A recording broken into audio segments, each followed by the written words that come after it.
Obrigada, pessoal. Bom dia. Meu nome é Isis Portola dos Santos. Eu tenho 1,64. Eu sou morena, tenho cabelos cacheados, curtos. Estou com uma camisa verde, uma saia preta e uma sandália de oncinha. Primeiro, agradecer ao pessoal do Grupo PET aí pelo convite. Foi meio um convite, meio uma imposição, né? O professor André disse, Isis, queria alguém para falar de energia. Deu alguém, sou eu, né, escuto muito falar sobre os grupos PET e eu queria saber como é que funciona, pode deixar que eu vou lá e vou conversar com o pessoal até para conhecer melhor. Então, eu sou professora do curso de Arquitetura e Urbanismo aqui da UFSM, dou aula na Civil também, tenho alguns alunos aqui que vão me aplaudir, vão rir das minhas piadas, porque ele tem que passar nesse semestre. E a minha carreira eu iniciei na arquitetura, fiz mestrado e doutorado na engenharia civil, com um tema de engenharia elétrica, né? A minha formação é energia solar fotovoltaica integrada à arquitetura. Fiz também uma licenciatura aqui na UFSM, né, no PEC. Fiz uma especialização na FGV em administração de empresas. E atuo hoje, né, então, nos cursos de arquitetura e engenharia e na nossa pós-graduação em arquitetura, urbanismo e paisagismo. Então, essa palestra é, né, como se fosse um resumo da minha disciplina, da pós, para a gente falar sobre energia. Então, eu vou fazer um panorama aí do que é energia no mundo, como é que ela surgiu, como é que a gente usa, o que a gente está fazendo hoje em dia em relação a isso, e o que a energia tem a ver com cada uma das profissões de vocês. Então, a princípio, no mundo de hoje, ninguém mais vive sem energia. Então, como é que a gente pode, né, mudar, melhorar, né, pensar diferente a maneira como a gente usa essa energia? Nós vamos fazer um viés filosófico, histórico, profissional, técnico, né, para ver todas essas questões que tangem a nós. Eu não sei, vocês costumam perguntar no meio ou perguntam no final? Como é que é? Se vocês quiserem perguntar na metade, levantem a mão e a gente vai conversando, bem tranquilo. Eu normalmente engato uma primeira e falo sem parar, tá? Então, se vocês levantar a mão, me ajuda. Daí eu lembro que eu tenho que tomar água, assim, dar uma acalmada. Essa palestra são só perguntas, não trouxe respostas. Trouxe só questionamentos. E, inclusive, tudo que vocês ouviram falar de energia deve estar errado, e a gente vai ver por que está errado. Então, é uma palestra para abrir um pouco os horizontes e ver como é que, né, o que se fala sobre energia e o que exatamente isso quer dizer. Então, o tema da palestra é esse. Qual é a energia que move o mundo?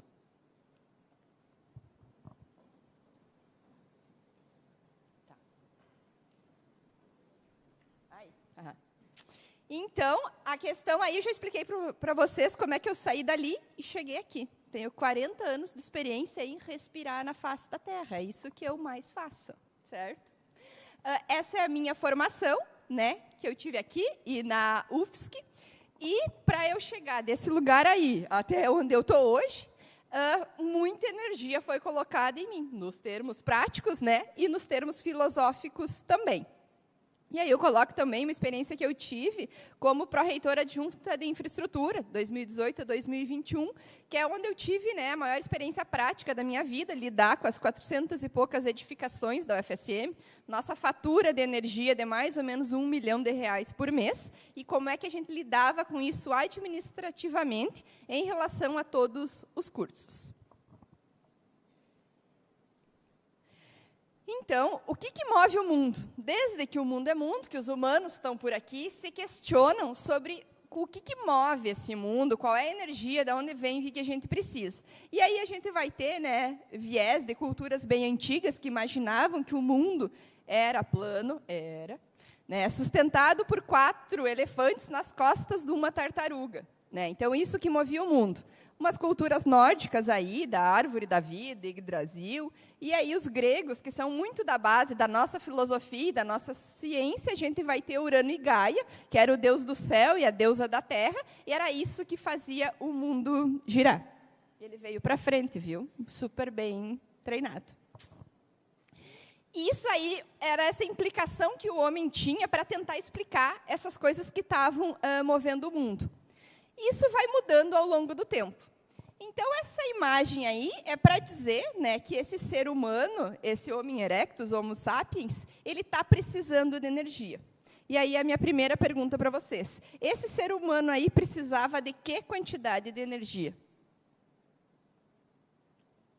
Ele precisava de energia para quê? Qual era a energia que abastecia esse ser aí? Comer. A princípio é para comer, né? E daí, comendo, ele ia conseguir se aquecer. Quantas quilocalorias o ser humaninho precisa por dia? Mais ou menos, todo mundo sabe. Todo mundo já foi numa Nutri algum dia. Essa energia aí é em torno de 2.000 quilocalorias, né? É o que a gente precisa, a princípio, né? Um ser humano adulto vai precisar para fazer suas funções de respiração, para manter uma temperatura corporal, e ainda vai precisar de algum apoio. Aí eles usavam uma roupa para tentar guardar energia. E era só essa energia que eles precisavam.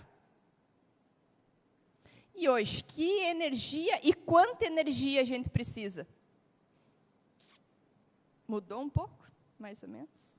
Comendo, a gente, a princípio, tem que comer a mesma quantidade que eles, né? Mas a gente vai precisar de diversas outras formas de energia. A roupa que a gente veste tem uma energia embutida. O próprio alimento que eu estou consumindo tem uma energia embutida, né? A iluminação que a gente utiliza tem energia, todos os equipamentos eletroeletrônicos vão ter energia, o veículo que a gente está dentro está usando uma energia, e o edifício que a gente usa tem uma energia embutida e ainda mais uma energia de manutenção e operação. Então, todos vocês, como profissionais, nas suas diversas áreas, vão estar precisando de energia para desenvolver suas atividades profissionais, além das suas casas, seu lazer. Toda atividade humana, hoje, perpassa pela energia. Então, das chuvaradas, da enchente, dá um apagão para o mundo. Hoje, né, a gente realmente, o nosso mundo é movido a essas diversas formas de energia. No momento que a gente não tem, né, a gente tem que dar uma maneira, se organizar para que isso aconteça de uma forma diferente. E aqui é a mudança do consumo de energia ao longo, né, dos séculos. Então, o homem primitivo está lá, 2.000 quilocalorias, era o que ele consumia para se alimentar. Daí tem o homem caçador, agrícola, industrial, e hoje a gente estaria nesse homem tecnológico, ou já super tecnológico.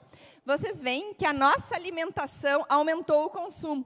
Não é que a gente consome mais calorias que eles, é que o nosso alimento tem energia embutida, de processamento, de transporte, de embalagem, aumentou. A gente vai usar muita energia também para morar e para nossas atividades de comércio e de serviço. E aqui é bem específico o problema da arquitetura, né, que a gente está implicado e pesquisando. É como esse meu edifício consome um monte de energia para ser construído e mais um monte de energia para ser utilizado. A nossa indústria e agricultura é uma das maiores consumidores de energia, né? Então, para a produção dos insumos que eu vou necessitar para a agricultura, para a irrigação, para transporte de grãos, vai estar tudo colocado aí. Toda a questão das indústrias, né, são altamente energéticas, altamente consumidoras de energia. E a gente ainda tem toda a questão do transporte, que a gente quase não vê ele, né, entra e sai no carro. Quem tem carro lembra, né, desse consumo de energia quando vai abastecer, tem que de novo abastecer. Mas a gente anda de ônibus, essa energia está embutida, e se um dia a gente viajou de avião na vida, eles dizem que nunca mais a gente consegue superar essa pegada ecológica de uma viagem de avião. Então, né, essa gasolina de aviação tem uma densidade energética altíssima para entrar, pequenininha no tanque do avião, e para dar propulsão para toda essa distância. Então, tem um alto consumo também. Então, é basicamente, né, vocês veem que é uma escala logarítmica do que a gente usava energia e do que a gente precisa hoje. E daí a gente começa a pensar, né, se isso vai ser uma crescente, vai ser um problema para o mundo. E como é que a gente pode se relacionar com isso? E aqui, então, está o problema das fontes de energias renováveis ou não renováveis.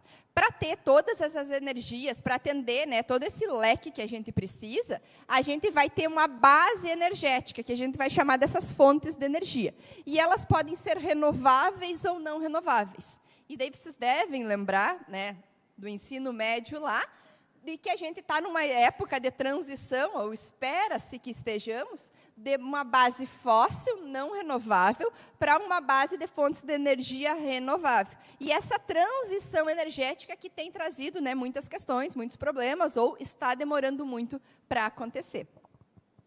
A primeira coisa que eu gosto de falar é a diferença entre uma fonte renovável e não renovável. Vocês sabem essa diferença? O que diferencia? Isso é uma fonte renovável, vai para esse lado. Essa fonte não renovável vai para esse outro lado e eu não gosto mais dela. Vou dizer que ela é poluidora, tem 500 problemas. O que é renovável? Qual é o parâmetro? Renovável, não renovável? Ainda bem que tem o pessoal da elétrica aí para me ajudar. Isso aparece todos os dias no jornal. Energia limpa, já ouviram falar? Já ouviram? Não existe nenhuma energia limpa. Toda energia, né, tem algum tipo de impacto na sua transformação. O que acontece? A renovável, o solar, geotérmica, ondas, hidrelétrica, biomassa, a eólica do vento, a gente quase que pode pensar que todo novo amanhecer, todo novo dia, essa fonte está ali de novo, né? Tem o vento hoje, a princípio amanhã vai ter de novo. Eu vou ter muita eólica na praia, né? Tem o vento terral e maral. Todo dia venta na praia, de manhã para um lado, de tarde para o outro. Ah, ficou um dia sem vento, tá? Mas uma semana sem vento ninguém fica. Então, ela se renova. O Sol, a princípio, ainda nasce todos os dias. Daqui milhões de anos não vai nascer, mas, a princípio, ainda nasce. As ondas, marés, também, a hidráulica é o ciclo da chuva, né? Eu tenho Itaipu, reservatório gigantesco, vai escoando, essa água evapora, sobe lá para cima, chove de novo, enche o reservatório e ela se renova. A biomassa, né? Vou ter plantas aí que eu vou colher uma vez por ano, uma vez a cada 5 anos, no pior dos casos, ela tem uma renovação na escala de tempo humana. É o humano que diz, e é o tempo da nossa vida, se essa fonte é renovável ou não renovável. Então, se essa fonte for se renovar de um dia para o outro, de uma semana para outra, no mês, a cada uns 5 anos, isso é menor que o tempo da minha vida. Eu vou dizer que isso é renovável. Agora, as não renováveis, o petróleo, gás natural, carvão, também são fontes naturais. Foi o próprio planeta, na sua transformação, aquecimento, temperatura, pressão, que fez, né, digamos, toda a biomassa virar petróleo, virar gás. Só que isso levou milhões de anos.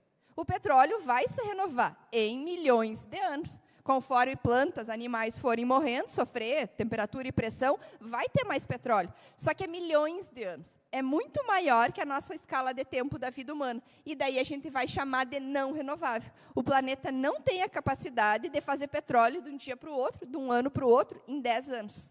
E é essas que a gente vai chamar, então, de fontes fósseis. Então, são mecanismos do sistema da Terra, que levou milhões de anos para fazer, e elas vão ter uma alta degradação ambiental embutida, porque justamente, né, estão em locais mais inacessíveis, e vai ter muito da questão da emissão de gases tóxicos também. Então, basicamente, a diferença é a escala de tempo de renovação. Todas elas se renovam, mas as renováveis numa escala de tempo muito menor e estão mais disponíveis na superfície com menor degradação ambiental. Então, o termo correto é energia renovável. Limpa não existe. Existe um pouco mais limpa, né? Então, são apenas fontes que vão ter menos degradação e vai ter um acesso mais fácil. E daí a gente vai tentar trabalhar para ficar mais no campo das renováveis. Muito obrigada. E menos utilizando as não renováveis.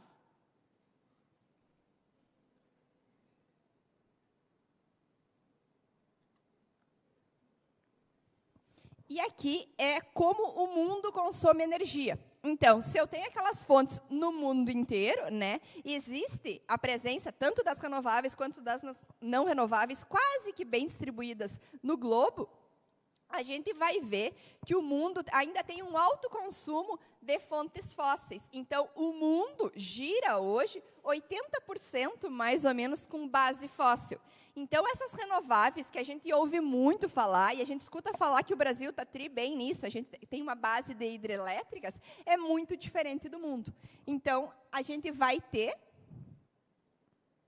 funcionou. Cerca de 80% de combustíveis fósseis, 8,5, que eles vão chamar aí de outras energias, e as modernas renováveis são apenas 12%, que vai ser biomassa, geotérmica, solar. As hidrelétricas no mundo é 3,6%, né? No Brasil isso é muito mais. A energia oceânica, eólica e biocombustíveis. Essas renováveis modernas porque se eu for cortar lenha, desmatar e queimar essa lenha, isso sim é uma biomassa, mas é uma biomassa antiga, que vem da degradação ambiental. Agora, se eu planto uma cultura, né, e vou, a partir dessa, fazer biomassa, a gente vai chamar isso de biomassas modernas. Então, isso é a total final de energia que o mundo consome. Então, a gente teve, né, aí ainda 2021, na pandemia, cresceu um pouco mais, e agora os valores estão na crescente contínua. E aqui é um pouco como é que esse mundo consome energia por país e o percentual de energia renovável que é utilizada nesses países. Então, a gente adora falar mal do Brasil, nós vamos falar um pouco bem do Brasil hoje. Então, o Brasil está pintado de laranja, quer dizer que está o Brasil entre os 4 países do mundo que tem a sua fonte de energia entre 40% e 50% de renovável. Então, as nossas hidrelétricas vão nos abastecer no Brasil, em transporte, indústria, comércio, residência, alimentação, cerca de 47%. A gente vai ter alguns países, né, vai ter aqui, por exemplo, o Paraguai, alguns países europeus, na África e Ásia também, que tem mais de 50%, ou seja, dá para melhorar o Brasil. Mas a maioria dos países do mundo, a gente vai estar aqui, menos de 10% ou até 20%. Estão vendo? Então, a maior parte do mundo ainda consome energia de uma maneira fóssil, com base fóssil, não renovável. E aqui tem uma questão de geopolítica e história bem importante, que é, esses países, principalmente, né, do norte, se desenvolveram ali nos idos de 1900, com base fóssil. As grandes potências mundiais hoje são todas desenvolvidas com base fóssil. E daí tivemos crises do petróleo e etc. E essa fatia aqui dos países subdesenvolvidos e em desenvolvimento não pegou essa onda, né?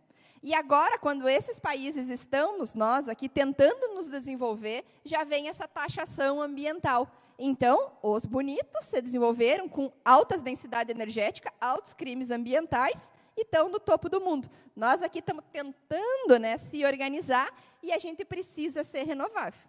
Que quer dizer, não adianta, né? Não podemos estar poluindo. Obviamente, vamos ter que nos desenvolver com base renovável, mas a gente precisa, né, alguma compensação ou um reposicionamento desses países que já se desenvolveram. Então, o passivo deles de consumo de energia fóssil é muito maior que o nosso. E aqui é como o Brasil consome energia. E aqui também é a primeira diferença entre energia e energia elétrica. Isso são duas coisas diferentes. A gente vai ter no Brasil, né, uma base renovável de 47%. Biomassa, as hidrelétricas, eólica, solar, lixívia, lenha, vão ser quase 50%, e não renováveis a gente ainda vai usar muito petróleo, gás natural, carvão. Vocês sabiam desses valores ou vocês achavam que a hidrelétrica tinha mais percentual, maior uso na matriz brasileira? Não tinham escutado falar, às vezes, do Jornal Nacional, que é mais isso. As hidrelétricas têm uma inserção muito maior na nossa matriz elétrica. A energia elétrica que a gente consome, sim, vem a maioria das hidrelétricas de Itaipu. Mas o combo da energia, e vai muito pela questão do transporte, ainda tem base fóssil. A gente ainda usa muita gasolina. E aqui é quem consome energia no Brasil. Então, 30% de transporte, 30% de indústria, 10% residência, o setor energético, agricultura e serviços. Então, isso aqui é o pacote geral de energia.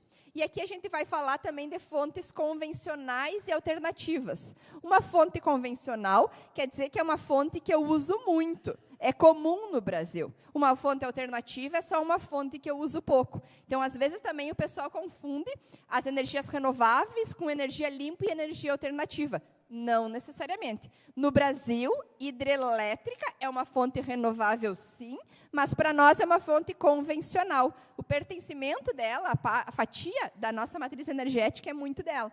Existem países que não têm hidrelétricas. Para eles, as hidrelétricas também são renováveis, mas daí vão ser alternativas. Então, a diferença de convencional e alternativa é quanto, né, vai participar na demanda do país.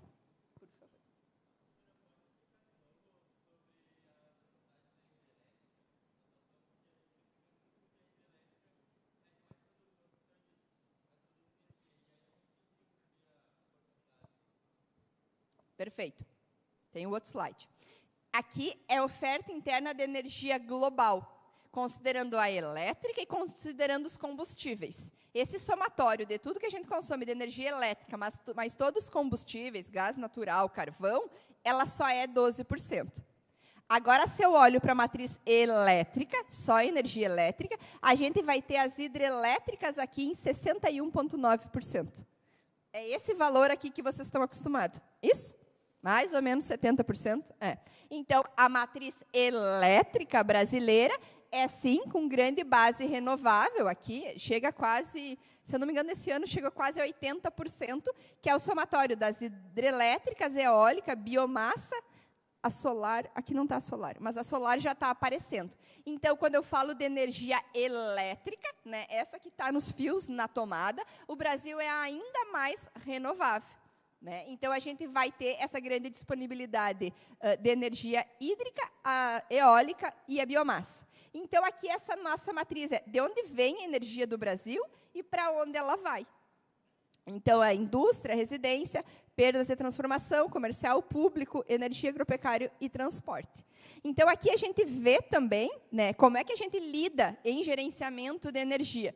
O mundo, a princípio, né, a roda não gira para trás. Eu consumo muita energia. O mundo vai cada vez mais consumir energia. A gente está usando cada vez mais equipamentos eletrônicos, que é transportes diferenciados, mais rápidos, mais acessíveis. Né? A gente tem uma grande parcela da população sem acesso à energia elétrica ainda, no Brasil e muito mais no mundo. Então, a tendência mundial é cada vez mais a gente consumir energia. É impensável. Não, nós vamos dar um jeito de parar. Nós não vamos dar um jeito de parar. E a gente tem muitas pessoas que nem estão, né, nesse limiar de conforto que a gente vai falar um pouco para frente. Então, a gente tem que trabalhar para que isso aqui aumente, e por isso, né, energia solar fotovoltaica, vocês conhecem, já viram? Taxação solar, tudo isso aí. Ótimo, vamos continuar usando. E a gente também tem que dar uma olhada para aqui, para quem está consumindo, tentar consumir de uma forma mais eficiente, mais racional, para dar folga para esse sistema aqui. Então, a gente vai trabalhando dos dois lados da balança. Tentar buscar tecnologia para produzir mais e tentar buscar tecnologia para fazer a mesma coisa, consumindo um pouco menos. E aqui, eu não sei se vocês já ouviram falar nessa palavra desenvolvimento sustentável. Sim? Todo mundo fala. Bem bonito.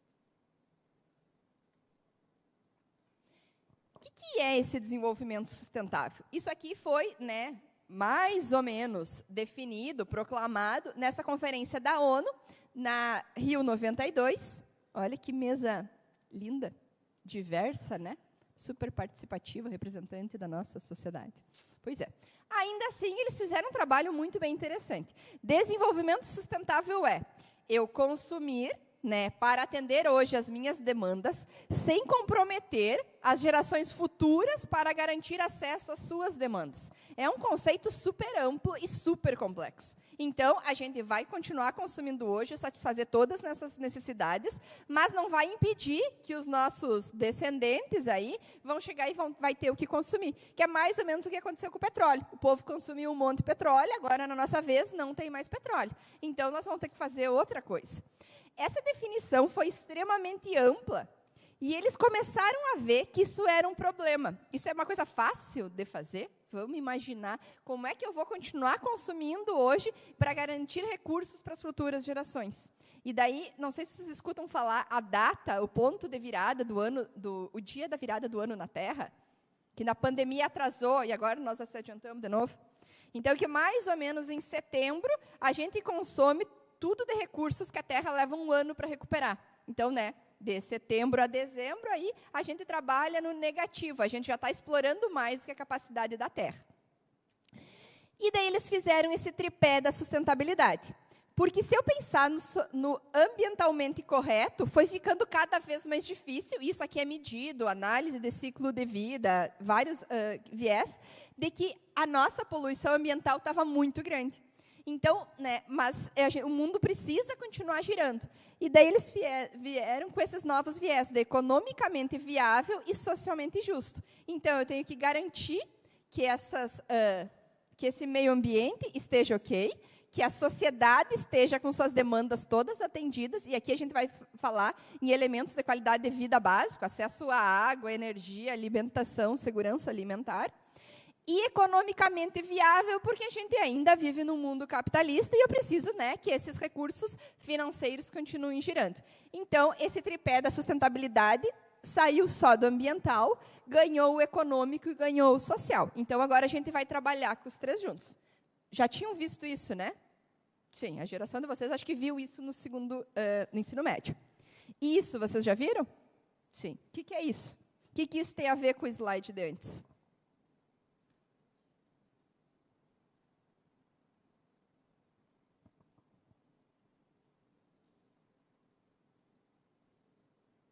Esse slide tem menos coisa, mais coisa que o de antes?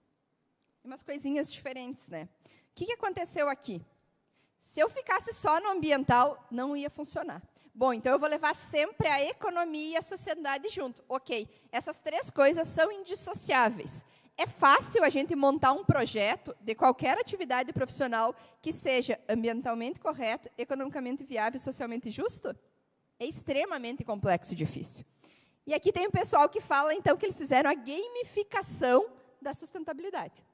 É quase que impossível, é muito difícil, estava travando muitos desenvolvimentos, eu trabalhar com os três. Então, agora eu tenho 17, e meio que eu posso escolher qual deles eu vou trabalhar. Melhor que nada.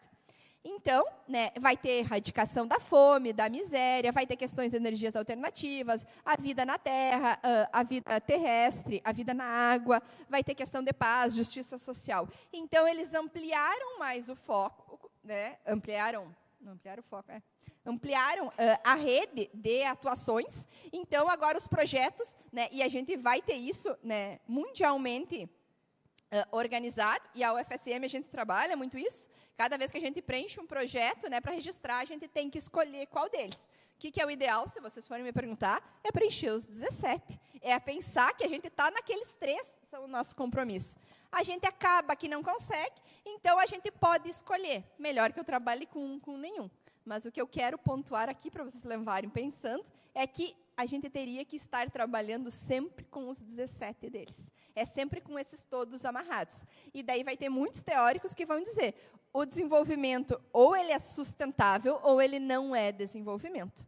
E a gente, né, tem muitas áreas que vai ter dificuldade disso. Pesquisa de tecnologia, de materiais, isso aí vai esbarrar em algumas questões ambientais, vai esbarrar em muita questão social, mas a gente precisa se desenvolver. Então, vocês, como novas gerações de técnicos e cientistas e pensadores da sociedade, têm que saber que o que a gente tem que trabalhar, os nossos projetos, deveriam sempre levar os 17 juntos, certo? Mas a notícia não é tão ruim, estou deprimindo vocês, estou sentindo energia, né? Tem jeito, tá? Agora eu vou mostrar para vocês algumas coisas diferentes que a gente tem, então, de oportunidade. A partir, né, dessas fontes renováveis, então, como é que isso aí se aplica, né, impacta no dia a dia da gente? A primeira coisa é que, praticamente, toda a energia que a gente consome no planeta Terra hoje é energia solar. O Sol, né, é o astro principal, aí a nossa estrela desse sistema, dessa galáxia que a gente do sistema solar, e ele vai irradiar para a Terra uma série de coisas, que é esse espectro luminoso da radiação solar. Então, do Sol vem radiação ultravioleta, essa que a gente tem que usar protetor solar. Isso nos atinge a Terra, atinge a luz no espectro do visível, né? Claro de dia, escuro de noite, então a gente enxerga isso. E também muito do infravermelho, que é o que nos aquece. Então, o aquecimento solar vem da radiação do infravermelho e a gente tem, né, a atmosfera terrestre que vai regular um pouco isso. Barra uma certa quantia, mais ou menos 30% da radiação incidente vai parar, né, na atmosfera, e o restante atinge a Terra e a gente trabalha a partir disso. E a gente, vocês devem ter aprendido que as plantas, a biomassa, funciona com base solar, fotossíntese. Sim? Então, ok, consenso. Essa é com certeza solar. Agora eu vou dizer para vocês que todas as outras também são solar. E daí na disciplina os alunos me acharam só 3 que não são. Todas as outras são solar. A biomassa, ok, é solar. A fonte hidráulica, como é que a água sai do rio e foi parar lá em cima do reservatório de novo? Quem é que faz a chuva? O sol. Né? O aquecimento da atmosfera, a água evapora, sobe. Então, a hidráulica é uma energia solar. Os ventos, como é que é feito o vento? Como é que nasce o vento? De onde vem, para onde vai? Do que se alimenta? Oi? Motivadas pelo quê? Por que o vento resolve sair de um canto e ir para outro canto? Vento é movimento de ar, né? Uma massa de ar saiu lá da Argentina, frio, e veio aqui para nós, nos deu frio. Por que lá estava frio, aqui não estava? Como é que vem? O vento é originado pelo aquecimento desigual da nossa atmosfera.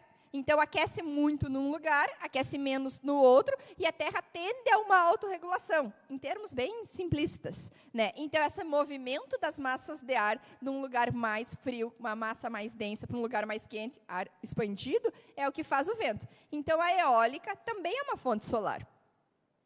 A energia das ondas, a onda é feita de vento, né? O vento na água faz a onda. É uma energia solar também. As marés são uma fonte de energia solar? Quem que faz as marés? Não, né? As marés, a princípio, é pela gravidade da Terra e da Lua. Então, as marés não é solar. A geotérmica é solar? A energia que está lá dentro da Terra tem alguma relação com o Sol? Não. A geotérmica também não é solar. E as renováveis? Quem é que foi que fez o petróleo? Petróleo é solar também. Como é que o petróleo é solar? Quem fez o petróleo? Os dinossauros, né? Morto. E a biomassa morta. Quem é que fez a biomassa? O Sol. Quem fez o dinossauro comia as plantas e os outros comiam os bichos. Então, em última instância, até o petróleo, o gás natural, também é solar. Porque é a decomposição dessa biomassa e o nosso planeta é, sim, movido à fotossíntese. E a nuclear? A nuclear é solar? Não. A nuclear, né, então, esse trabalho dentro dos átomos da própria superfície terrestre, da composição do planeta. Então, nós temos 3, geotérmica, a princípio das marés, e a nuclear, que são energias da Terra mesmo. As outras são todas derivadas do Sol.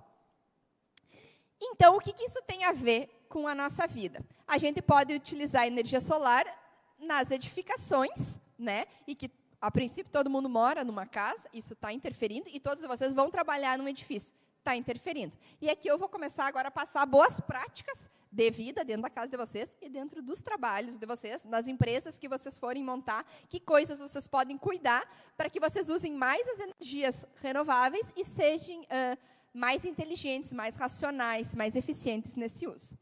A energia solar, ela vai ter uma atuação passiva em qualquer edificação. Não, mas eu não tenho instalação de energia solar na minha casa. Não interessa. Tu ainda vai receber a luz do sol e o aquecimento do sol. Então, isso a gente diz que a gente vai trabalhar com uma arquitetura bioclimática, de que vou ter janelas em posições adequadas para entrar mais luz dentro das minhas edificações e usar menos energia elétrica. Ok? Passivo.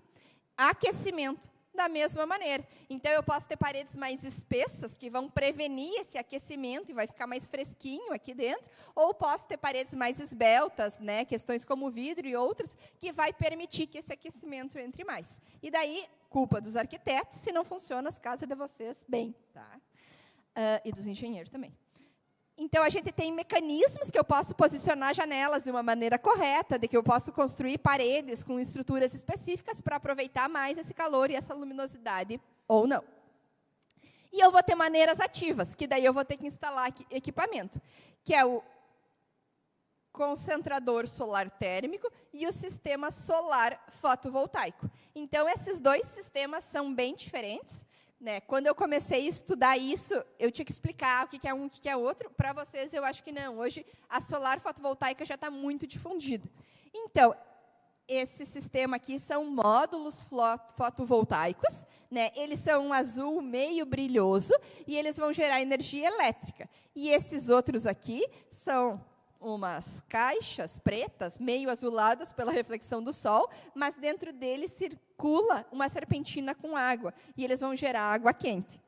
Então, são bem diferentes. Para o pessoal da construção civil, é óbvio que isso aqui é do meu sistema elétrico e isso aqui é do meu sistema hidrossanitário. São dois sistemas totalmente diferentes, não tem nem pode ter comunicação entre eles, mas são duas maneiras de utilizar.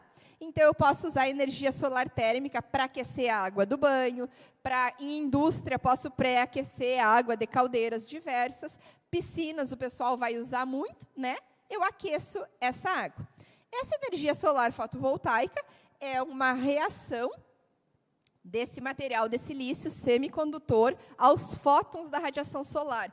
Enquanto esse aqui vai trabalhar com a radiação infravermelha, ele vai querer calor, dias quentes vão aquecer a água.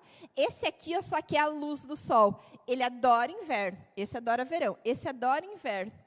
A energia solar fotovoltaica, então, a maioria dos painéis hoje, os mais baratos, são de silício. Onde tem silício? Computador. Computador gosta de calor ou de frio? Frio, né? Tem cooler. Centrais desses sistemas têm ar-condicionado. O fotovoltaico também ama frio. Então, ele perde eficiência no calor, mas ele precisa da luz do sol. Então, para nós, no verão, ele gera um monte. Sim, porque tem muita luz, não porque está quente. Na verdade, ele perde um pouco porque está quente. Agora, no inverno, a gente tem menos sol, mas de meio-dia, aquele sol lindo de inverno geladinho, a eficiência dele é maior, mas como tem menos radiação solar, ele funciona um pouco menos. Então, sim, a energia solar fotovoltaica no Brasil, em Santa Maria, vai gerar mais no verão, porque a gente tem mais horas de luz, não porque está quente. Quem tem energia solar fotovoltaica na sua casa, na sua empresa, levanta a mão. Eu vivi para ver esse dia, né? Isso era impossível antes. Agora, né, a gente já tem uma grande parcela da população com acesso a isso. E essa energia solar fotovoltaica vai acontecer assim, ela vai estar em cima da nossa edificação, né, vai estar no telhado ou na face que mais absorve radiação solar, e ela vai estar ainda, né, integrada. Agora funcionou. A rede elétrica. Então, hoje, no Brasil, isso é extremamente legislado, tem altas regulamentações, para que toda a minha geração de energia vai passar por um inversor, vai alimentar a minha edificação e o excedente vai para fora, né, e abastece a rede elétrica, vai para o meu vizinho. De noite, quando eu não estou produzindo, isso vai voltar. Tá, não, tá. Pode voltar, isso. Depois eu vou explicar. Será que eu desliguei? Acho que eu desliguei. Eu desliguei, liguei. Então, o que acontece? E a taxação solar, o pânico que fizeram é isso. Eu vou começar a cobrar para essa energia que vai para a rede e quando volta. Porque essa energia solar só tem durante as horas de sol. Então, né, às 8 da manhã ela se acorda, gera um pouquinho, de meio-dia está no topo, à tardinha ela diminui. Para a residência, o nosso maior consumo é noturno. A energia solar não nos abastece durante a noite. Então, esse entupir a rede de energia durante o dia e pedir tudo para ela de noite, o pessoal da elétrica fica meio nervoso. O povo que trabalha na RGS, Sul, Operador Nacional do Sistema, são tudo nervoso. Como é que vocês nos dão um monte de energia de dia e querem consumir de noite, e se chover, vocês não geram energia? Então, a nossa rede elétrica, Operador Nacional do sistema integrado, precisa estar bem organizadinho para saber que em Santa Maria tem X casas gerando energia a partir do sistema fotovoltaico que vão injetar de meio-dia e vão pegar essa energia de noite. E Itaipu tem que estar lá organizada para dar uma descansada de dia e de noite gerar muita energia. Então, esse sistema, a gente usa a rede como uma grande bateria. Mando para ela, ela me dá de volta. E daí isso começou a ser taxado primeiro, né, um custo aí de disponibilidade, e agora já uma tarifação em cima do que vai e do que volta. E é assim que vai funcionar. Provavelmente, vocês vão ver a bateria. A minha casa não vai mais usar a rede, ou vai também usar a rede, e eu vou ter sistemas de bateria. A gente está com uma expectativa aí de talvez uns 20 anos, talvez a curva de aprendizagem seja ainda mais rápida.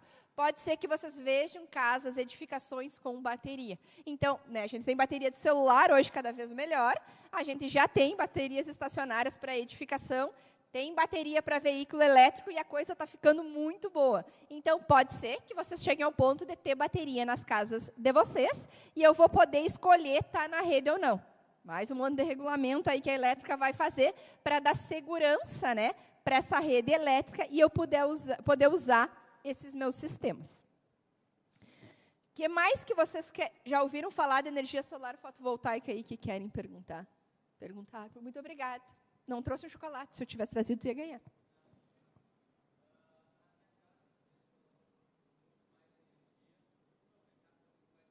Produz, não é? Produz.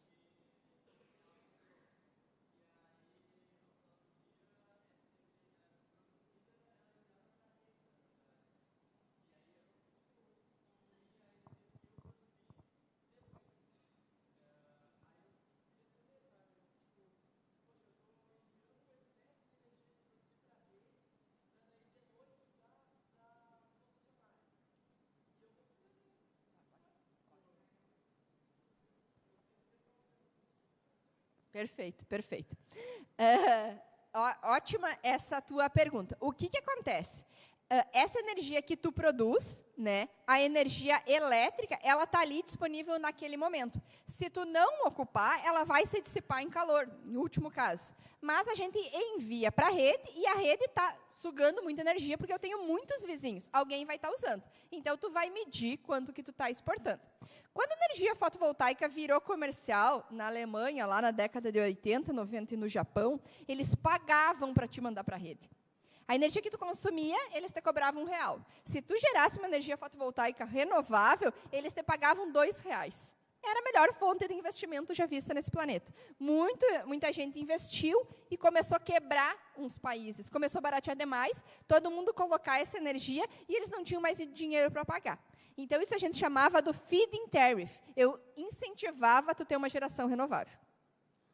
Isso mudou para alguns países para o net metering, que é o que? A média. O meu reloginho gira para um lado, né, quando de meio-dia, quando eu estou exportando, e de noite gira de volta.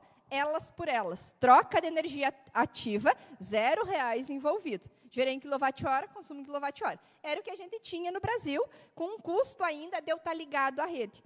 Porque a rede, né, o nosso sistema de geração, transmissão e distribuição para chegar na nossa casa tem um custo de infraestrutura, que nem pagar IPVA do carro pelo custo das estradas. Mais ou menos a mesma coisa. Agora, o que acontece? Eu estou com muita injeção de sistema, mas estou já com uma parcela significativa de injeção fotovoltaica de meio-dia no Brasil. Isso, para o operador nacional do sistema, é levemente preocupante, ele precisa ter noção disso. E daí a gente vai dizer que no Brasil a gente já tem uma super smart grid. A nossa rede do Brasil é toda interligada. A gente gera em Itaipu para mandar para o Nordeste. Isso. Então, esse sistema precisa estar o tempo inteiro olhando para os dois lados. Naquele gráfico antes que eu tinha as duas mãozinhas, de onde que vem a energia e para onde que vai, ele precisa saber como isso vai se comportar. Então, por que ele está te cobrando aqui? Porque de meio-dia ele tem que ter capacidade de absorver essa energia. E precisa saber quanto está entrando. Então, ele quase como se te cobrasse, é um aluguel de uma bateria. Que ele recebesse isso, amortece e te devolve de noite. Porque tu não é autossuficiente para produzir na hora que tu precisa. Esse é o problema. Né? Não é tu, a energia que tu está produzindo, tu não consegue consumir. Se tu conseguisse consumir, tu ia ser, né, desligado da rede, não quero nem saber da RGE. Não, eu ainda preciso da RGE. Então, esse custo, que hoje eles vão tarifar um percentual da que tu injeta lá para pegar depois, é para garantir que a Itaipu vai estar lá parada te esperando. Nesse sentido. Então, cada uma das fontes vai ter essa questão de despachabilidade. Com certeza não tem energia solar de noite, e se chover, eu já não sei mais se eu tenho. E provavelmente eu não tenho. E daí, você sabe como é que é a previsão do tempo, né? É confiável? Não é, é bem mais ou menos. Então, não interessa, a Itaipu e as nossas termoelétricas e as eólicas, tem que estar todo mundo preparado para vir uma nuvem para Santa Maria e nenhum fotovoltaico funcionar.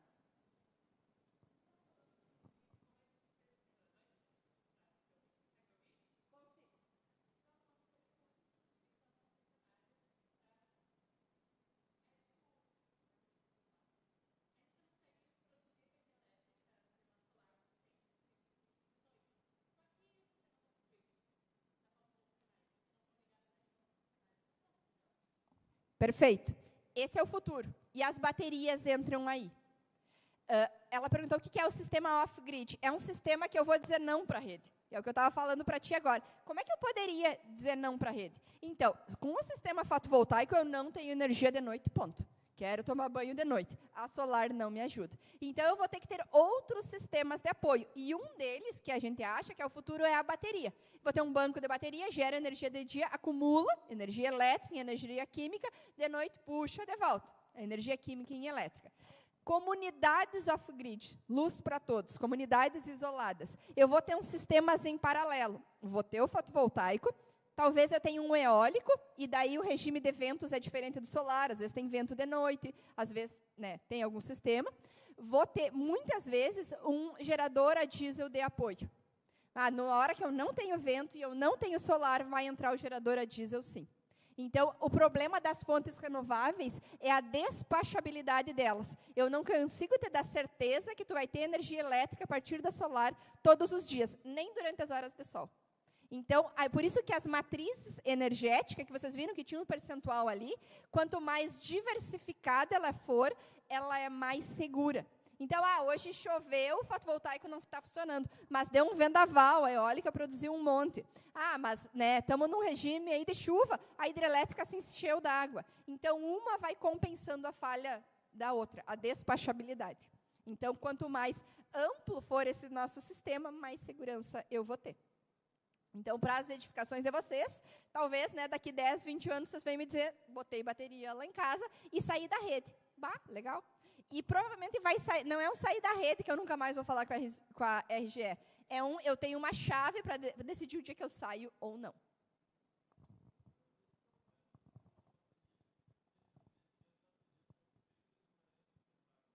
Ótima pergunta. O que tu já ouviu falar disso? As baterias são péssimas, é um crime ambiental, mas elas estão melhorando. Elas já foram muito piores. Então, não existe nada limpo sem crime ambiental. Não existe, não existe. Comi uma alface, morreu a alface. Acontece que isso, a tecnologia, e a gente estuda para isso, para que ela seja cada vez com menor impacto ambiental. O módulo fotovoltaico impacta o meio ambiente? Super. Ele leva cerca de 2 anos e meio para gerar energia elétrica que foi utilizada para o seu assembling, para a sua montagem. 2 anos e meio ele trabalha só para você pagar. Mas qual é a vida útil dele? 30 anos. Não, mas então 30 menos, uns 26, 27 anos, ok. E ele é todo reciclável depois. Então, tem crime ambiental, tem degradação ambiental envolvida? Tem sim, mas ela está cada vez menor.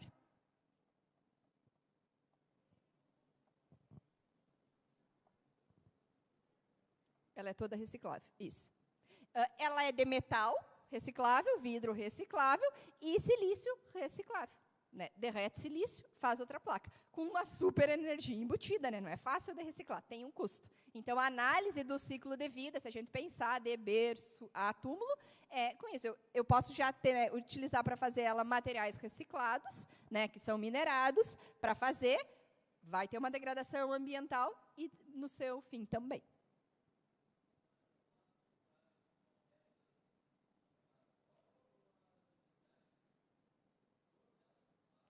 A princípio, todas elas são desmontáveis. A placa fotovoltaica ela é um sanduichinho, uma bolacha de silício com microns de espessura, uns fiozinhos de prata em cima, um vidro na frente, algum vidro atrás, ou uma película, um plástico atrás, e a moldura metálica. Elas sempre foram.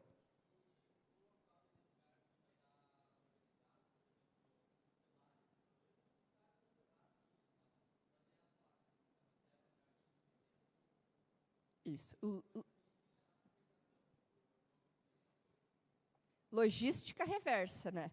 Eu vou comprar as placas de ti quando não servir mais, eu vou te devolver e tu que se vire com elas. Então, isso é uma coisa, né, que existe já lugar correto para descarga. A maioria das placas, parece que já não está mais a maioria, já está mais da metade, já está sendo reciclada, mas ainda tem muita, né, que é só jogada fora em lixão e é um crime ambiental. Mas o caminho para isso é a logística reversa. Toda vez que eu compro a coisa, eu obrigo a pessoa que me vendeu a receber essa coisa de volta ou receber o meu velho, né? Então, eu compro pneu, pego o meu pneu velho e vai pegar o novo. E quando acabar, pega de volta. Então, a logística reversa, isso é uma maneira da gente transferir esse problema para quem está lidando com ele, que vai ter, né, quem gerou ele, que vai ter mais capacidade de reciclar. Imagina-se assim.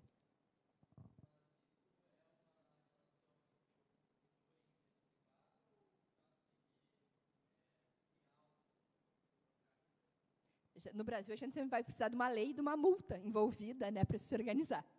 A princípio, hoje, que eu saiba, não tem legislação, que é, né, é uma organização ainda pessoal. Não sei se já tem legislação.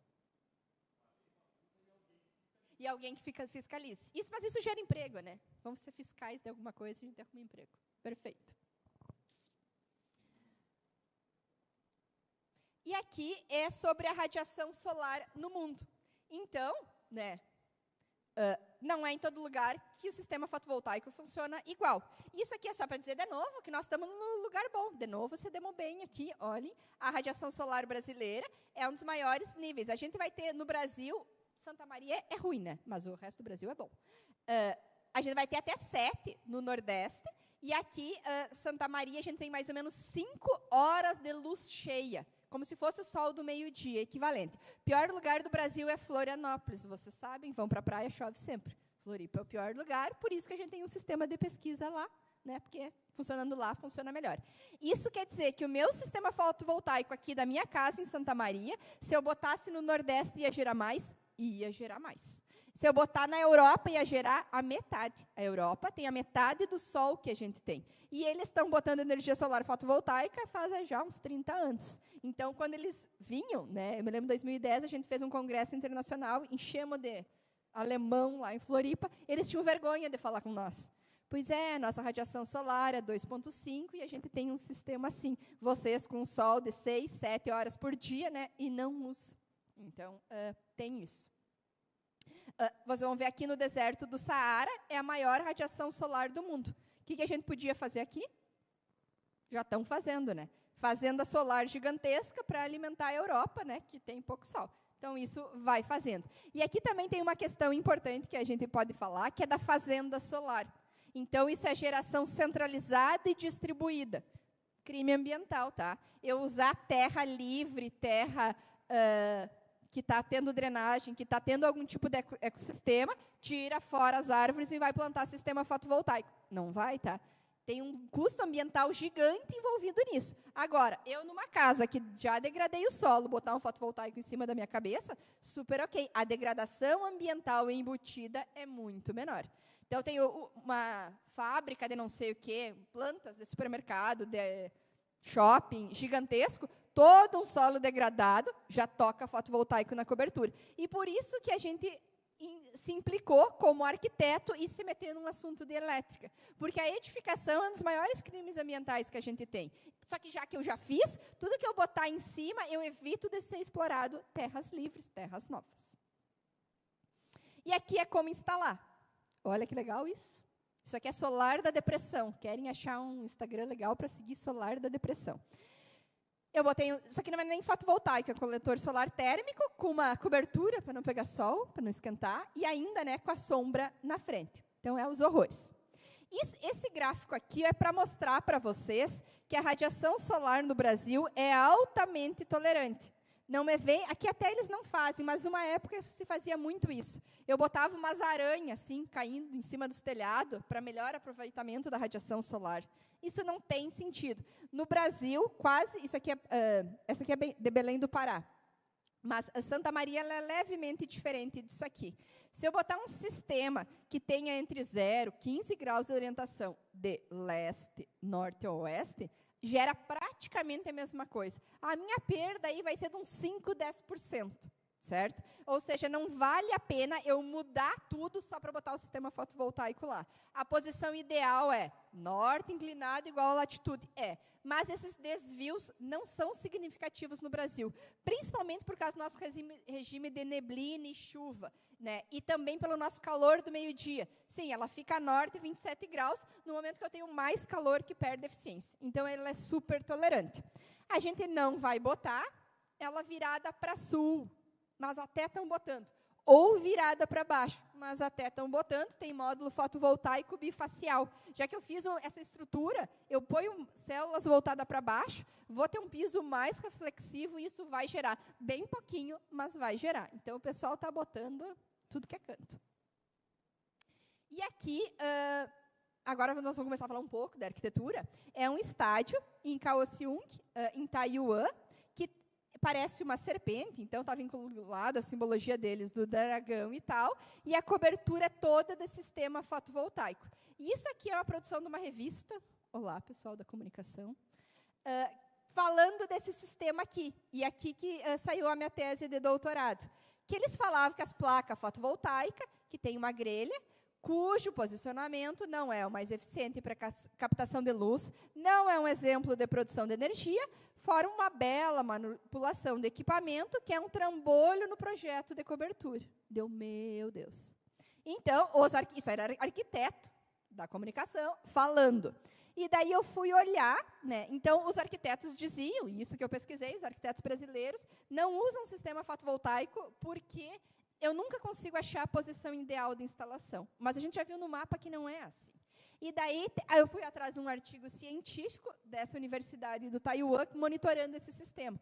Esse sistema tem um potencial de geração em relação ao ideal de 93%. Ele está integrado à arquitetura, ele respeita a malha da estrutura e está gerando ali 7% a menos que o ideal. Então, é possível. A questão não é dar ou não dar, é certo ou errado. A questão é a decisão consciente. Eu vou tolerar gerar menos energia para a minha arquitetura ficar interessante. Ou eu não quero saber da arquitetura, eu quero o máximo de geração. Ou eu vou ter a minha arquitetura mais maravilhosa e não me interessa o que eu vou gerar. Então, são posições de decisão em que eu vou falar com o meu cliente. Tu quer uma coisa horrorosa, gerando o máximo? Tu quer uma coisa meio termo, vamos perder 5%? Poderia ficar mais interessante e vou perder 10%. No custo geral, esse valor é mínimo. E se eu for avaliar essa instalação ideal no 100%, o funcional dela não vai bater nunca no 100%. Porque se um dia choveu de meio-dia e teve sol de manhã, ela já não gerou tudo aquilo que devia. E esse sistema, que talvez está mais orientado a leste, acabou gerando de manhã. Então, no frigir dos ovos, né, essas posições de instalação são bem tolerantes e hoje a gente tem muito mais flexibilidade. E tem essas coisas aí também. Já viram isso? Já, vários lugares. Então, também é coisa de futuro. Estou falando de futuro aí. Pode ser que a gente vai pegar as estradas, encher de fotovoltaico. Vamos encher. Esse ambiente já está degradado, né? Para que eu faço uma fazenda solar do lado? Vai botar em cima da estrada ali que se vire. Esse outro sistema aqui é uma universidade em Buffalo. Então, o sistema fotovoltaico deles é como se fossem grandes pérgolas. Imagina aqui no campus, né? Baita sombra para o RU, essas coisas precisamos. Aqui é um sistema de agrienergia, então, isso aqui é na África, né? Europeus com posse da terra, gerando fotovoltaico, arrendando o espaço debaixo para a população local produzir alimentos, esse caso até flores. Isso aqui é o que os coitados tentam fazer, acham que os arquitetos gostam, a gente não gosta, a gente acha horrível. Essas telhas fotovoltaicas, essas coisas, isso não cabe bem, e eles acabam sendo muito caros. Mas, né, tem muita inovação nessa área. E aqui tem uma frase do Ford, que era, né, o cliente pode ter o carro que quiser, desde que seja preto. Os arquitetos, né, e normalmente os clientes, vão tolerar isso aqui. Um módulo preto na minha cobertura, talvez eu tolere. Outras coisas, nem se esforcem, que a gente não quer. Mas tem fotovoltaico com cara de cerâmica, tem fotovoltaico bem transparente, tem uns vidro leitoso branco, uns bem colorido, tipo placa metálica. Tem umas DSC, célula sensibilizada por corante, cúrcuma, açaí, fotovoltaico de beterraba. Tem, isso existe. A eficiência é bem baixinha, já tem isso aí, e uns coloridos diversos. Então, também vai ter opções aí, conscientes, o cliente quer isso aí, já vai ter opção. E aqui essa escolha da integração fotovoltaica. Isso aqui é uma... né, todos os lugares da arquitetura podem receber o fotovoltaico. Isso aqui é o showroom da BP Solar, inclinação super alta, Europa, alta latitude, muito inclinado, ok? Isso aqui é uma fachada solar na Europa, né? Inclinado também, perde geração em relação a esse, perde, mas está ali gerando. Então, vocês acham que não viram? Já viram uma fachada fotovoltaica? Acho que Santa Maria não tem, Floripa tem, Rio de Janeiro tem, São Paulo tem. Isso aqui é uma fachada fotovoltaica. Perde, geração perde, às vezes isso aqui gera a metade. Nossa, mas a metade é importante. É importante. Gera a metade. Custo disso aqui por metro, vou chutar uns R$500. Uma placa metálica, um mármore maravilhoso, custa mais de R$500 e não gera energia. Então, né, na avaliação financeira pode ser interessante. E aqui uns outros exemplos né, de integrações diferentes que a gente pode ter também.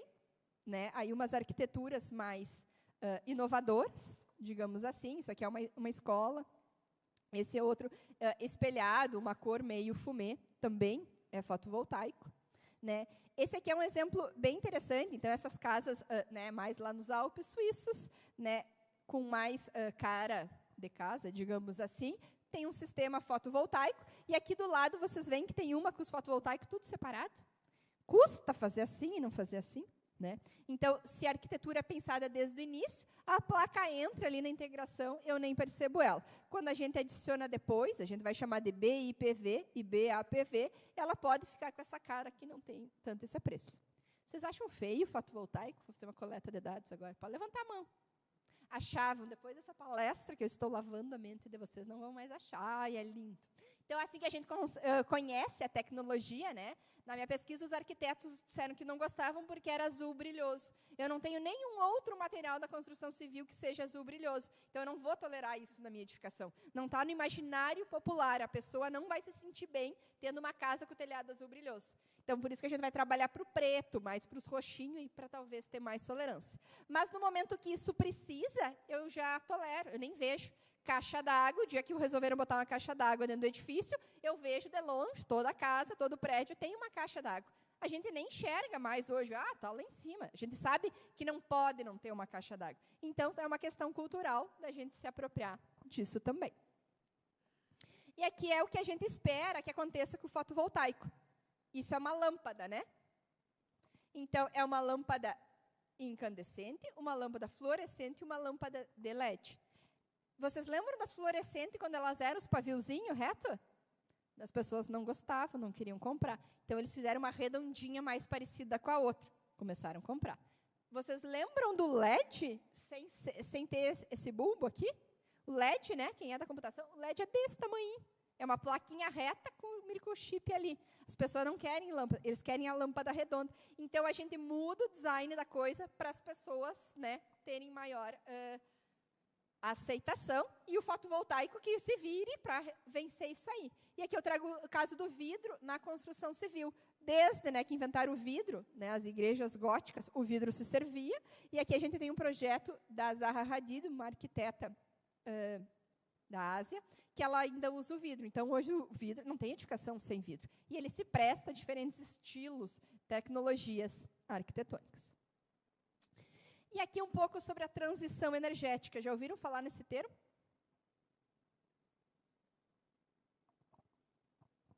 Então, hoje a gente vive um período de transição energética, da base fóssil para a base renovável. Então, aquela matriz grande que eu falei para vocês, o mundo inteiro está mudando. E a gente também tem uma questão, né, de 72% das pessoas de extrema pobreza e vulneráveis aos desastres ambientais são mulheres. Esse é o primeiro encontro de mulheres na energia solar que aconteceu em Florianópolis, que recebeu mensagens ofensivas de alguns homens, o que as mulheres estavam falando de energia solar, e daí vocês imaginem as barbaridades que falaram, e deram origem a esse grupo MESOL, Rede Brasileira de Mulheres na Energia Solar. São umas representantes bem interessantes. A gente tem a professora Isete, né, que é uma das precursoras da energia solar em materiais, da PUC, em Porto Alegre, a professora Aline Pan, da URGS também, que trabalham há muitos anos com essa tecnologia, e existem associações globais de mulheres na transição energética. Então, nos viés da profissão, se descobriu que, dentro dos diversos profissionais que vão trabalhar com energia, o percentual de mulheres é baixo, 20%. Mas, quando se fala em energias renováveis, esse percentual aumenta. Então, é uma questão, né, de que ainda essa questão da sustentabilidade tem um viés do cuidado, e parece que as mulheres trabalham mais com isso, mas tem hoje uma força de trabalho bastante importante. Então, a gente tem esse grupo brasileiro, se vocês tiverem interesse, elas têm publicações sobre as questões das mulheres no mercado de trabalho muito interessante, né, e pesquisa de ponta em energia em todas as suas variáveis. E também essa questão das mulheres na economia global, né? E principalmente a questão da economia do cuidado. Então, assim como a gente vai falar, né, das fontes de energia que estão fazendo essa transição, a economia também está percebendo o valor do trabalho feminino. Então, né, das mulheres que ainda ocupam as mesmas posições com uma remuneração diferente, e também da economia do cuidado, que não é monetizada. E aqui eles vão trazer dados, né, 3 vezes o valor da indústria de tecnologia, que é uma das que mais produz valores, é um valor que ainda não está sendo considerado na economia global. E aqui, para mostrar para vocês um projeto que a gente tem ali na arquitetura, que é o Gurias de Energia, que é feito, então, para incentivar meninas, né, crianças, a seguir as carreiras STEAM, onde a gente ainda tem uma presença feminina menor. E a gente faz atividades com os meninos e meninas. Eu não trouxe as fotos, pela questão de divulgação da imagem das crianças, mas os meninos participam de todas as atividades para eles conhecerem, né, mulheres de referência na carreira STEAM. E quando chegarem no mundo do trabalho, esses meninos saber que vão encontrar mulheres nas diversas áreas do conhecimento, e principalmente também encontrar mulheres de liderança, e vão achar isso uma coisa comum. E aqui, então, a arquitetura, como é que ela se relaciona com isso? Então, a arquitetura não está preocupada, a arquitetura não está suficiente, é o que eu falei, se as casas de vocês estão aquecendo demais ou de menos, culpa da arquitetura. Mas isso não é uma coisa de hoje. A arquitetura nasce com um arquiteto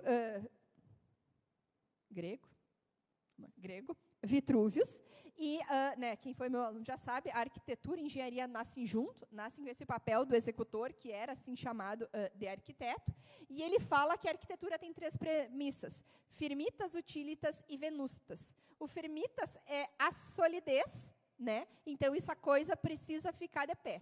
O utilitas, isso precisa funcionar ali dentro para que atenda essas pessoas. Então, precisa ser de dimensões adequadas e também dar conforto térmico, lumínico e eficiência energética. Esse espaço interno precisa ser usual, funcional. E também a questão da beleza, que é essa relação cultural, onde a pessoa deseja morar, o que ela deseja ver enquanto mora, ou enquanto ela faz lazer, ou enquanto ela está trabalhando. Então, esses 3, né, esse tripé aí da arquitetura, já tem desde o seu nascimento a questão da eficiência energética, né, e do uso racional da energia. Aqui, então, a arquitetura vai se preocupar com o conforto ambiental, que dentro do meu edifício eu preciso estar em conforto, nem passando frio nem calor. A gente vai ver que no Rio Grande do Sul nós temos baixa tolerância a calor, né? Tipo, hoje está o ar ligado, mas lá fora está 20 graus, não precisava. Mas a gente não suporta o calor. Já no inverno, a gente tem alta tolerância ao frio, né? Está 7 graus por morrer, a gente cheia de casaco e não lida com equipamento nenhum. Então, a arquitetura busca o conforto. Essa pessoa precisa estar aqui mais quentinha para dormir. Precisa estar mais fresquinho para trabalhar. Precisa estar quase um gelo para eu conseguir ir lá fazer academia e uma atividade física. Cada atividade humana tem uma temperatura ideal de conforto. Conforto visual, eu preciso ter uma iluminação adequada, né? Mais luz branca para eu estar ativa para trabalhar, uma luz mais amarelada, e mais baixa para eu relaxar. Conforto acústico, vocês precisam estar ouvindo o que a gente está falando aqui e não ter barulhos externos. E também a questão da qualidade do ar, que eu preciso ter um espaço salubre. E isso aqui, depois da pandemia, a gente entendeu muito bem. Esse ar viciado, a circulação de ar também é uma coisa importante. E a gente também precisa ter eficiência energética. Então, para eu ter o conforto, principalmente o térmico e o visual, vou usar da energia elétrica. Vou usar ar-condicionado e vou usar iluminação. Então, a eficiência energética é eu garantir conforto. A pessoa precisa lá dos 24 graus para estar sentada trabalhando, mas ela tem que usar o mínimo de energia possível. Então, eficiência energética é eu ter conforto e usar pouca energia. Eu não estar usando energia e estar em desconforto, eu não estou sendo eficiente. Então, é isso que eu falei, que no Rio Grande do Sul a gente tem, normalmente, né, conforto no verão e vamos tentar comprar ar-condicionado eficiente. E no inverno a gente vive no desconforto e também não gasta energia. Essas são as questões que a gente trabalha. E aqui, então, já para encerrar, e depois a gente pode, né, vocês podem fazer perguntas, alguns exemplos das boas práticas. Bom, então tu falou que a energia está tudo errado, nós só consumimos ruim, que o planeta vai dar ruim, vai dar ruim. O que nós estamos fazendo para isso? O que isso tem a ver com vocês? A gente já tem exemplos de edificações aí, e que a gente imagina que a arquitetura vai mudar, e isso vai depender de vocês pedir isso quando forem contratar os arquitetos, valorizar que isso exista, perguntar sobre isso, e que vai atender. Essa é uma das primeiras comunidades de energia zero do mundo. Ela é de 2002, se eu não me engano. Então, ela tem várias estratégias. Tem sistema fotovoltaico, tem coletor solar térmico. Isso aqui, obviamente, é na Europa. Então, tem aquecimento interno por energia passiva. Vai ter questão de telhado verde em cima, produção de alimentos aqui. Esses dutos são os chaminés para direcionar a ventilação, né? Então, é um exemplo. Esse aqui é um projeto do Mário Cutinella na China e que vai ter, de novo, várias estratégias. Reuso da água, captação da água da chuva, energia solar fotovoltaica, ventilação cruzada. Tudo isso vai baixar o consumo de energia. Por que a gente se preocupa com o uso da água quando eu estou falando de energia elétrica?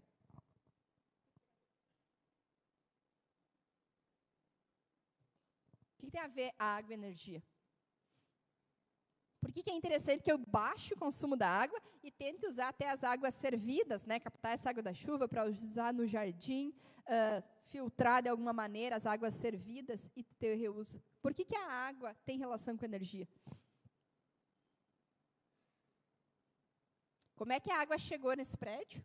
Há muito bombeamento, tem muita energia embutida. Força da vida, tem lá as adutoras, bombeia, tem todo o sistema de filtragem, continua bombeando para chegar aqui, chega aqui, eu vou ter um reservatório superior e vou bombear de novo. A água tem muita energia embutida. Toda vez que eu estou consumindo água, eu estou consumindo um horror de energia também. Então, todas as estratégias de reuso da água, né, ou de diminuição do consumo, também estão relacionadas ao consumo de energia.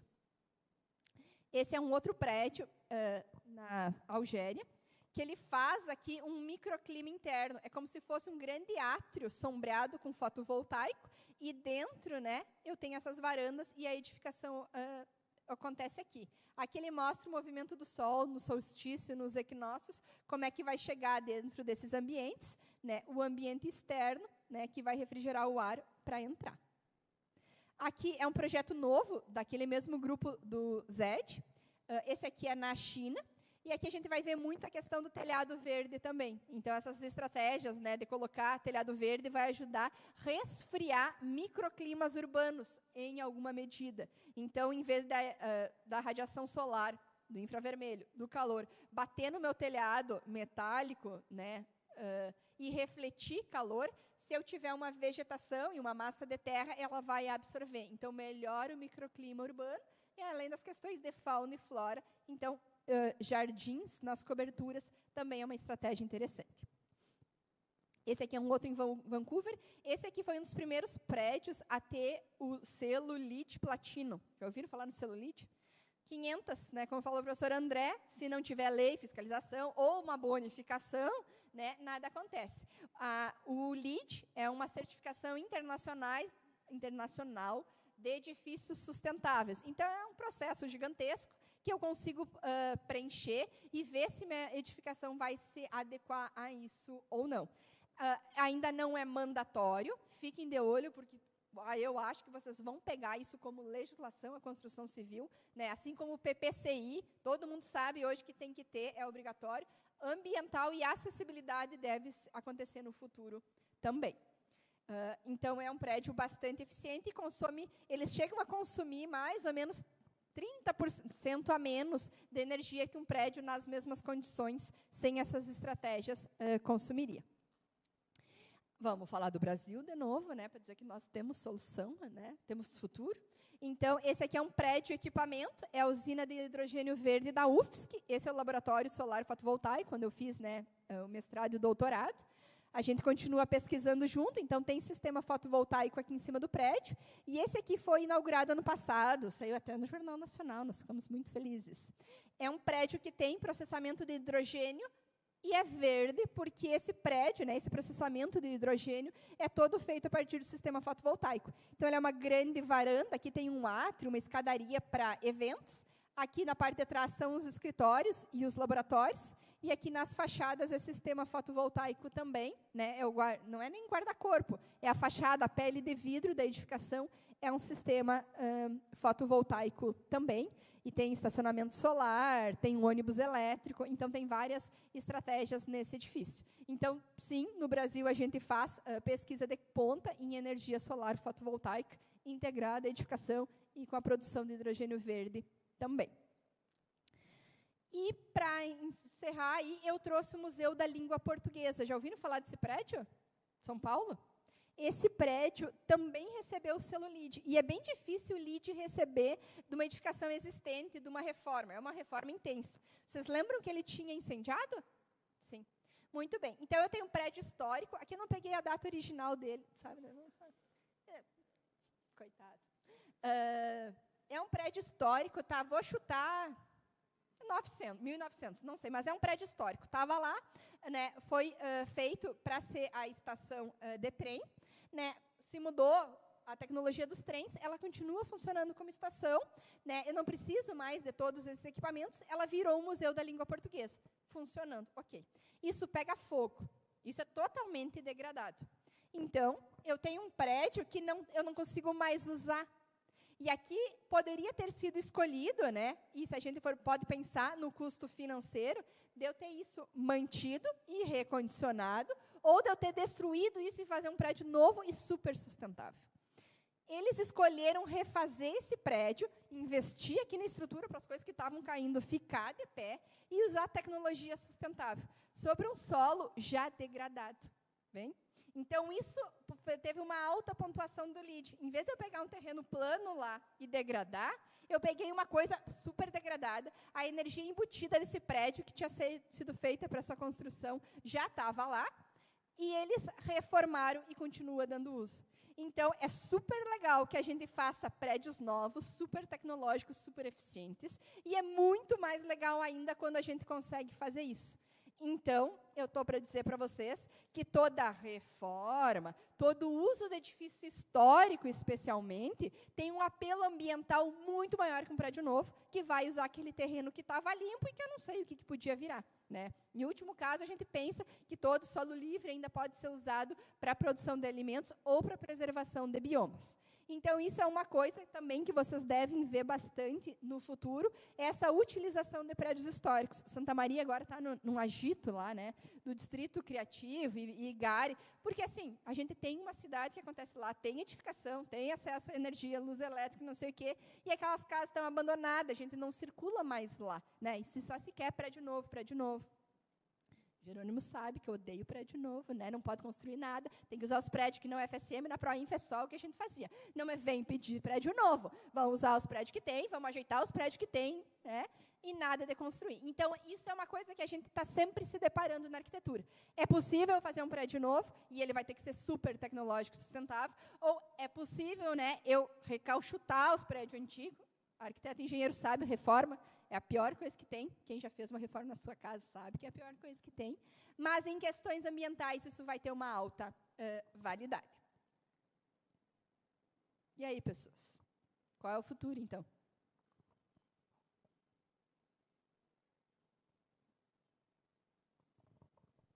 Acharam que vocês, no futuro profissional de vocês, vão conseguir fazer ações relacionadas à energia? Se vincularam a alguma coisa aí? Temos futuro? Estamos perdidos. A princípio, a gente tem futuro, né? Tem sempre aí alguma coisa que a gente pode fazer em relação a esse viés. Então, hoje a palestra foi de conscientização, né, de vocês, de como é que chega essa energia que todos vocês estão usando em casa, no trabalho, e vão usar quando vocês construírem as empresas, as indústrias, né, as clínicas de vocês. E aqui, então, é para dizer para vocês qual é a energia que move vocês. Eu estou trabalhando para sustentar essa maravilhosa aí, que resolveu fazer uma casa. Lembra aquela foto no muro de alguém que tirou? Pois aí eu estou fazendo, né, o meu próprio muro, minha própria casa. Aos custos dos ouvidos dos meus vizinhos, também tem isso, né? Para vocês pensar qual é a energia que move vocês. Né? Da onde vocês tiram energia para vocês fazerem as coisas que vocês fazem. Muito obrigada.